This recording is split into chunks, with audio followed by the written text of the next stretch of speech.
Friends, मेरा नाम doctor Prabhat Ranjan Sinha है। मैं आकाश हेल्थ केयर में इंटरनल मेडिसिन डिपार्टमेंट का सीनियर कंसल्टेंट हूँ। आजकल के सीज़न में, समर सीज़न में काफ़ी सारे केसेस गैस्ट्रोएंटेराइटिस के, डायरिया के, डिहाइड्रेशन के, डिसेंट्री के ये आ रहे हैं।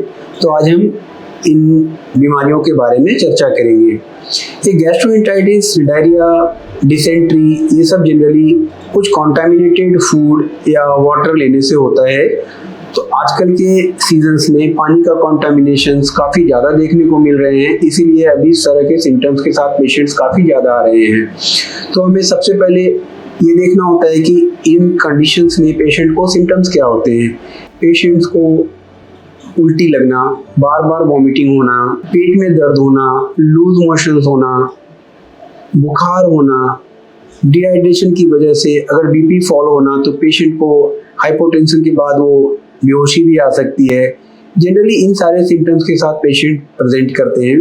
जब हम उन्हें एग्जामिन करते हैं तो हम ये देखते हैं कि उनके शरीर में पानी की मात्रा काफ़ी कम हो गई है। एक चीज़ जो इन सारे ग्रुप ऑफ पेशेंट्स के अंदर कॉमन होती है वो है डिहाइड्रेशन।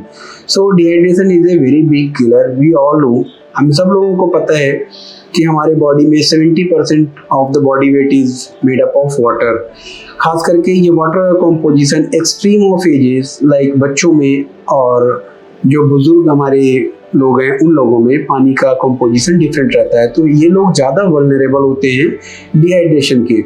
जब भी पेशेंट हमारे पास कोई डिहाइड्रेशन के आते हैं तो हमें ये देखना होता है कि डिहाइड्रेशन के क्या साइन है और डिहाइड्रेशन कितना सीवियर है। क्या ये माइल्ड है, क्या ये मॉडरेट है, क्या ये सीवियर है। माइल्ड डिहाइड्रेशन के साइंस हो सकते हैं जैसे कि dryness of skin, dryness of mouth, मुंह में और बार बार पेशाब का कम आना।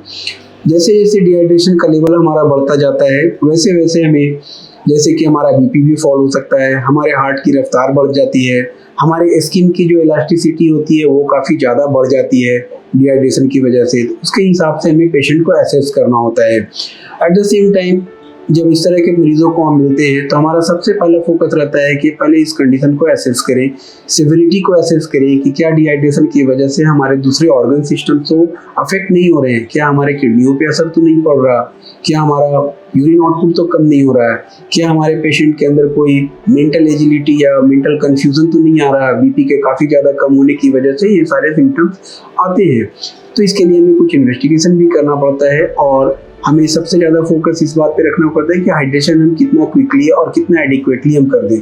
क्योंकि बहुत सारी कंडीशन ऐसी होती है जहाँ पे हम बहुत सारे मरीजों को जो कोमॉर्बिडिटीज़ के साथ हैं, जैसे किसी को अगर हार्ट की प्रॉब्लम है तो बहुत तेज़ी से उन्हें हम हाइड्रेशन, बहुत रैपिड हाइड्रेशन नहीं कर सकते। हार्ट की लिमिट के हिसाब से हमें स्लो हाइड्रेशन करना पड़ता है उन्हें। तो ये सारी चीज़ों का हमें ध्यान रखना पड़ता है। अभी भी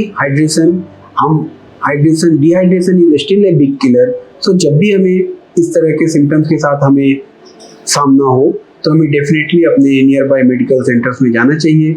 हमें अपनी कंडीशन को असेस करना चाहिए और यदि ये माइल्ड सिम्टम्स है तो बहुत सारी दवाइयाँ, बहुत सारी सिम्टम्स और बहुत सारे हाइड्रेशन के टेक्निक्स हैं उनके साथ हम घर पे भी ठीक हो सकते हैं।